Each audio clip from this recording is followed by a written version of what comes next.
Panel discussion is starting if any of you want to join. Thank you. Can I answer my question? Yes. Okay.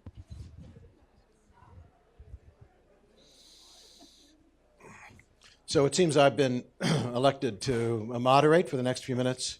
Again, I'm Jonathan Moreno from the University of Pennsylvania, and what I'm going to do is ask each of our participants to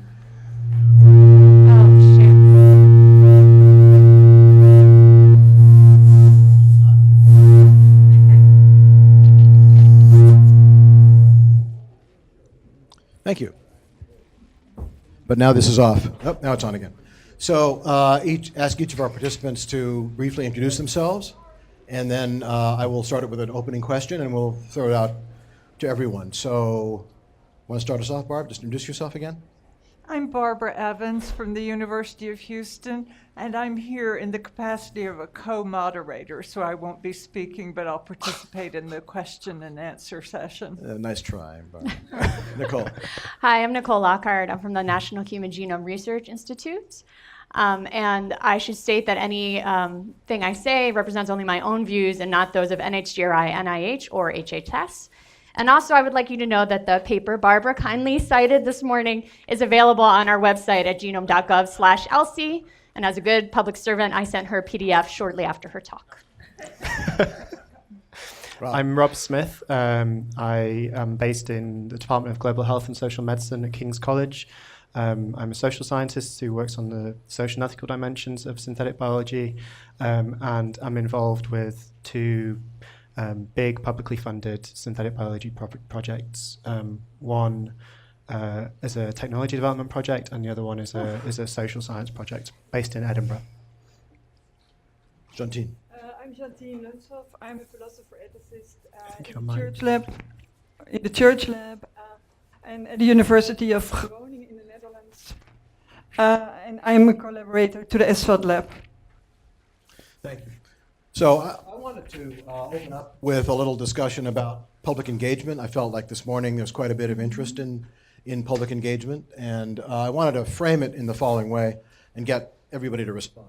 Before I was at Penn, I was at the University of Virginia, and sometimes I would go and give talks around Virginia, and I noticed that I would often run into people, the moms and dads who had sent their children to Charlottesville, to the fancy big university, who were somewhat uncomfortable with what they were being taught at the university in terms of what were the values that these pointy-headed professors were teaching them, these elites, and how were they maybe diverging from the values that their children were learning at home. And it struck me that is a problem. I believe it is a problem for scientists who are doing work that is often unintelligible to people like me, and might even be unintelligible to the scientist in the next lab. They're speaking their own language. You have more in common, I would guess, with some of your colleagues on the other side of the world, in Asia, than you probably do with some of your neighbors in your neighborhood as scientists and as thought leaders in science policy. So there does seem to me to be a big problem with public engagement. Anybody have any thoughts about that? I know Barbara's already addressed it a little bit, so I won't put her on the spot again. But thoughts about lessons we could learn from your own work? Shall I go first? Yes, Please. sure. So I can't speak so much to these kind of questions about parents and families engaging with what's being taught, but I can speak to the idea of broadening out, diversifying the kind of voices that are informing technological decisions and the projects that are being developed. There have been some reasonable examples of that, especially in synthetic biology, where if you so a lot of these projects are being developed explicitly to address societal goals, societal challenges, problems, environmental problems, health problems that are out there. And a lot of the time what you find is if you go out and you speak to the people who live in these places, they might not be able to engage on the kind of the very technical terms, but they can engage in defining the problems that you're trying to address. And that kind of knowledge is knowledge that is hard to get at when you're working as a scientist, as a social scientist in a lab, and that has proven very valuable in the past. So there's something to be learned from communicating technological change and learning about public values from other fields that And- a project like GP Wright could learn from. And incorporating it into the design of the program. technologies, the program, the science. Yeah. Good. Anyone else? I think the Genome Institute has to do this once in a while. Well, we do. I mean, though we're largely a funder of research, though we do have an intramural program, Yeah. so it's more funding that kind of work. I mean, I would say that, as Robert pointed out, there can be a lot to learn from talking to communities about what problems they face and what challenges they face and how those could be addressed. I think what could be an additional challenge for this kind of large-scale problem is who is the community and who is the public you need to talk to. It's much different if you're engaging with a smaller group, either a particular neighborhood or maybe a particular community around what their challenges are. It's a whole different problem if your public or community is international or Yes. even the whole US. And then once you kind of get into that sphere, how are you going to take into account all the different range of opinions you're going to come across? Right. If you think about the diversity of opinions, there's going to be, maybe there are a few groups people fall into, but there'll also be some maybe less commonly held minority views. And to what weight do you That's give a hard those? one. Yeah. Jeantine, comparing between maybe the Netherlands and the US and with respect to public attitudes towards science? That is relatively difficult. No, that's not so easy to address now. I don't know With this. You're trying. Okay. No, what I would like to raise here, the point is that also from my experience, like when you're so close to science, there are two there are two aspects that are really challenging. One is that you may be perceived as like advertising science, and the ethicist being like a justification device. Which when you are a real professional in ethics, you are not a justification advice, because that would be against the rules of our own profession, because that's not what you're doing. We are providing arguments.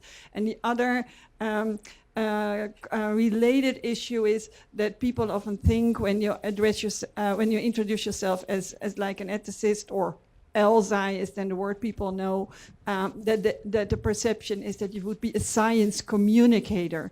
Mm-hmm. And also science communication, that's a specific profession, it's a very special job. And people who are able to do it, they have very, very different skills of people who are ethicists. So you really need more people than, say, ethicists or science communicators. You really, I think, for a challenging cutting-edge project like GP Wright, you really need a team effort with people who all have their own ways of reaching out to the public. Barbara, did you want to say something about that? Well, not about, is my mic on? I don't want to comment on the difference between the Dutch and the Americans. Oh, go ahead. But on the issue of public engagement, I think there's a tendency that we have tried to make ethics and bioethics seem very serious and weighty, which they are, but in doing so, we've sort of excluded any possibility of fun, and I think the public doesn't get engaged because we make it so philosophical sometimes and so heavy. And I think we should take advantage of the capacity and technologies we have for engaging people in new ways. I'm known to be an advocate of perhaps involving people in crowdfunding some of the ethics and legal projects. I think that would give people a voice, that they get to pick what questions will be addressed. And then I think the objection to that is that we do have a very well-functioning peer review system for reviewing proposals for ethics and legal work, but that sort of makes it an inside debate where it becomes scholars talking to other scholars. So I like the way it's done on some of these reality shows like Dancing with the Stars. Let the peer review panel pass their judgment, but then have a Twitter feed where the public can weigh in. No, I don't like that one after all. Anything that would get people a little more ownership at an earlier point in the discussion of these issues, I think would add to engagement. And I think we should be very creative in considering possibilities of new ways to get people to have a stake in the ethics and legal debate. I thought you were going to recommend Dancing with the Ethicists, so I'm glad you didn't go there. In that spirit, another couple of questions. In that spirit, at Penn for the last couple of years, I've run a bioethics film festival, and there's been quite a bit of interest in the community. People come in from Philadelphia, don't charge, and they come in and they see a film. We showed Avatar and Her and Ex Machina last month. And then we have an academic panel, and it's just great. Unfortunately, now what's interesting is it's really hard to find a movie in which the scientists are not the bad guys, either by omission or commission. It's a separate problem. Next year, of course, Frankenstein. Okay, we have a couple of questions. Sir. Where do you start? What can you tell them of it today that will be mutually beneficial rather than potentially adversarial? Where does it start? What's the simple? I think medical translation is one of the places you start, but without exaggeration. And that's been a big problem. Yeah. It's been a big problem with the Genome Project. I think it was a big problem for embryonic stem cells. I was part of the latter.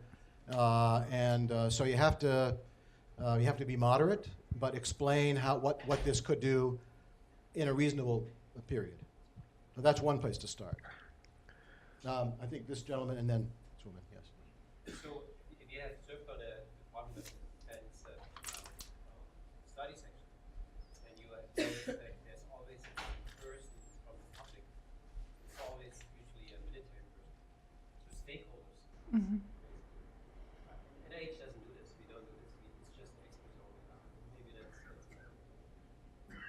Yeah. Good point. Yes. You know, I'm sorry, the lady behind you and then this gentleman. Sorry for the pointer.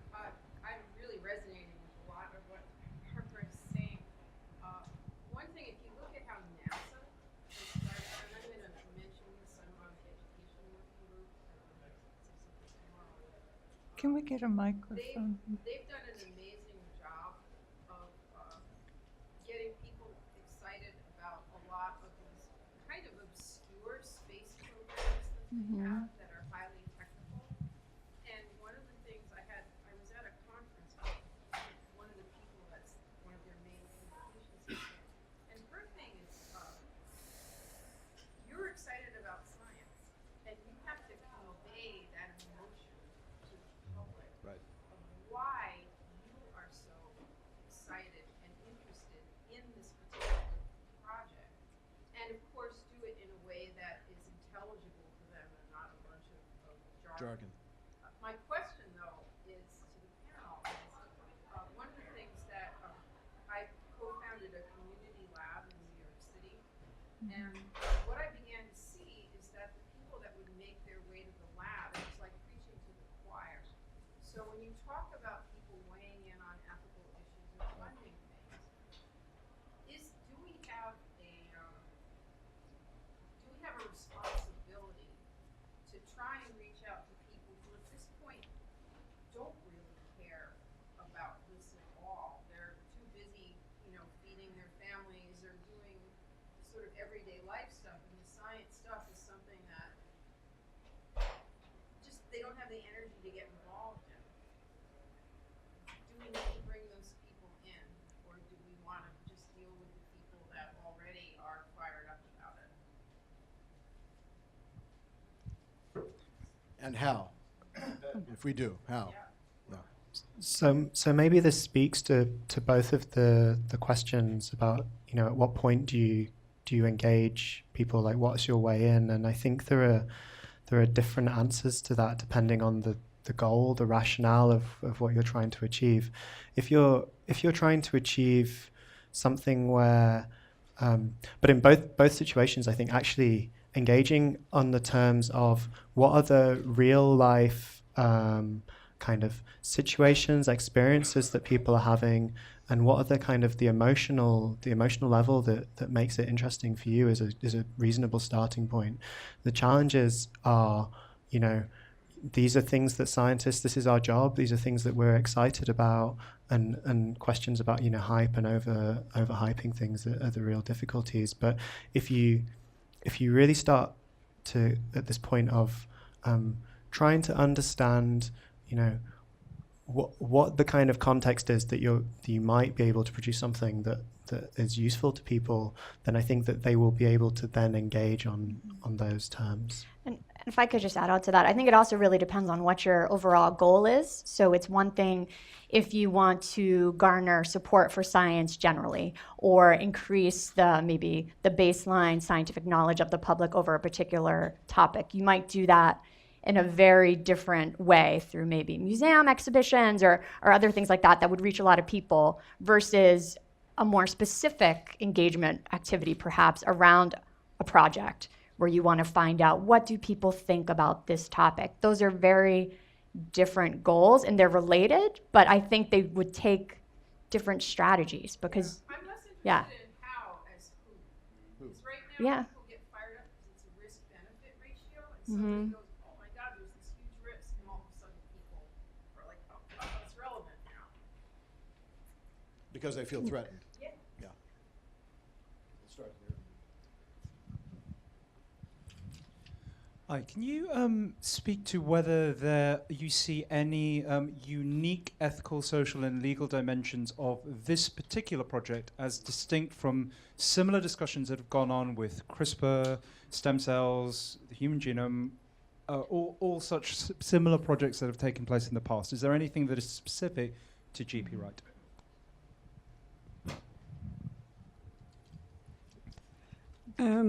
Yeah, I think if you ask the question about something really specific, then you're ultimately looking at something specifically in the biology that would be of significance, would be morally significant for the rest of the discussions, or would be, say, from a legal point of view, so novel that it doesn't fit in anything we know so far.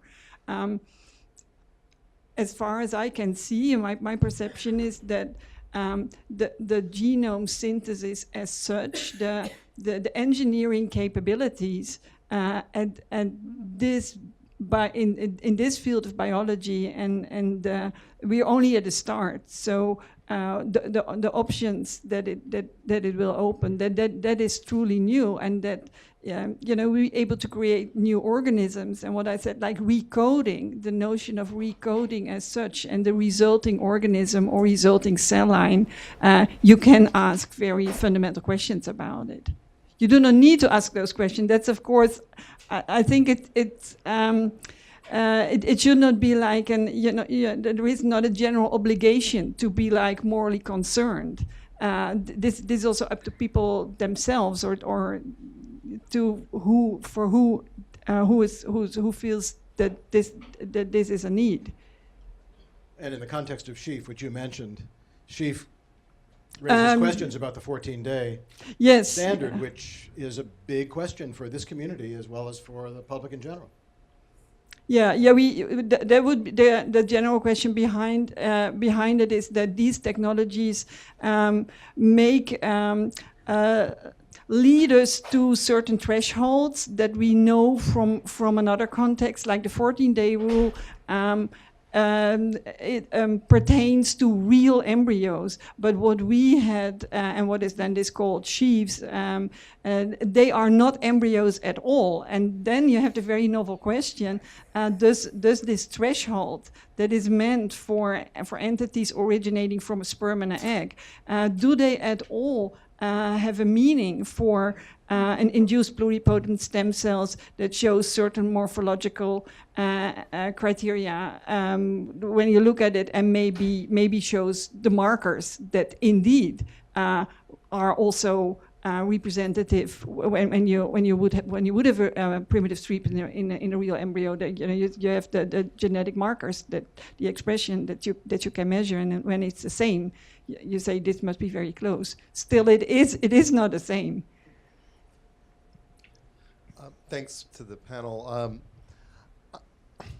I have the sense that there's a tacit assumption that what we're doing is ethical, and that a lot of the questions are circling around how do we convince those who don't share that assumption.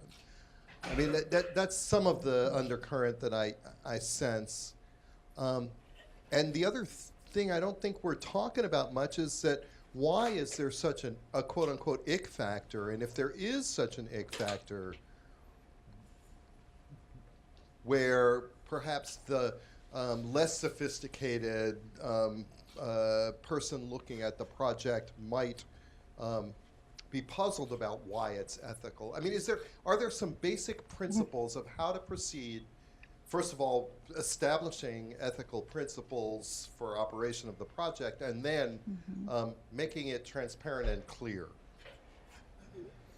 May I? Yes. First of all, I think it's really important to be clear what is this project and what are some possible future things that might come 50 or 100 years from now from this project. As I understand this project, and I'll defer to the scientists actually involved, but this is a project that's doing basic science to make better techniques for making big molecules of DNA and to be able to manipulate them.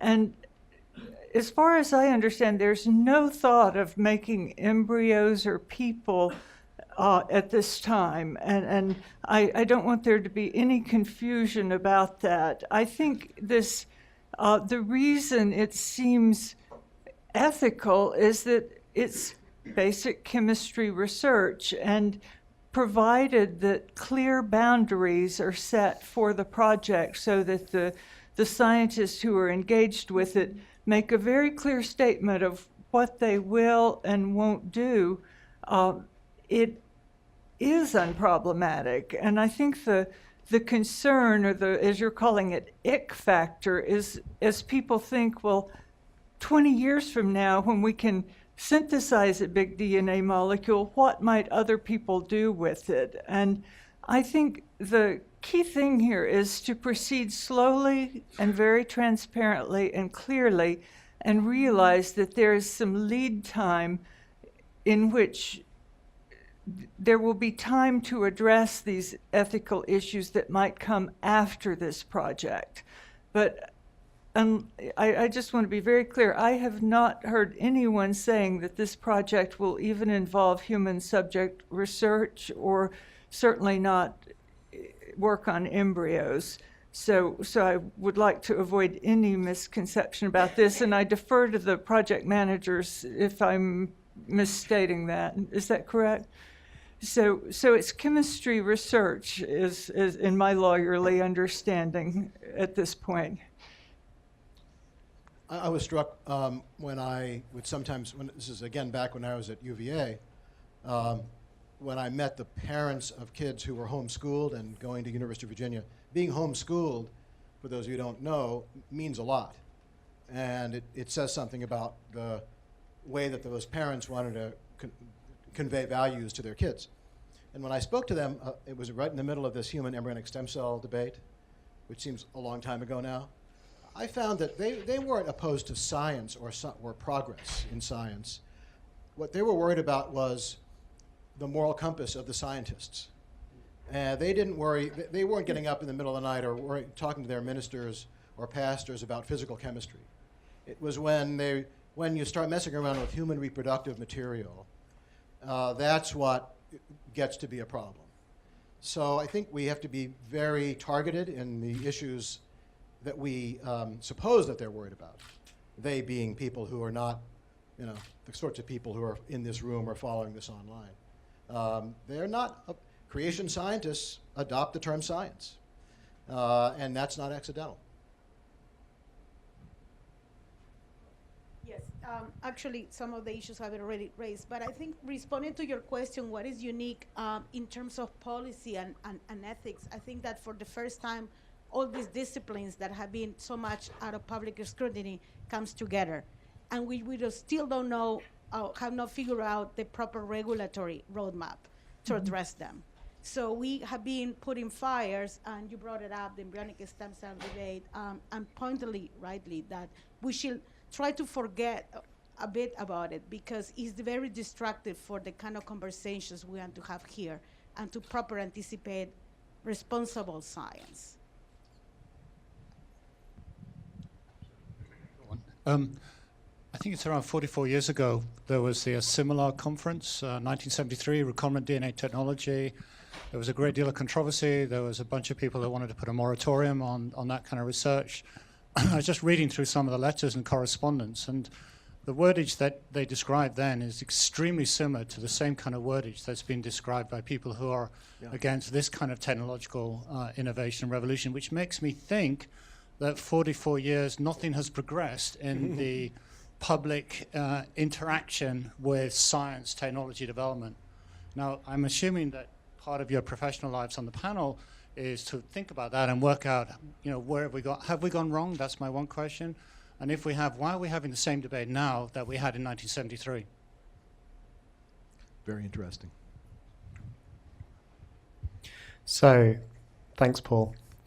I mean, so this speaks to both of these things, right? These are potentially sticking points. These are value judgments, and I think it's very important to remember that the ethic that we have in this room is a particular kind of ethic. It's also it's not disinterested. It's interested in doing this kind of research, and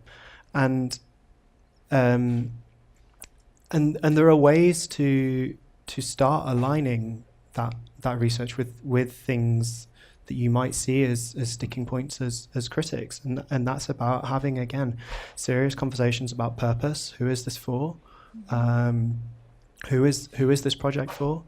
I think that from sitting through these pilot project proposals, they're all really exciting, but they're very, very diverse.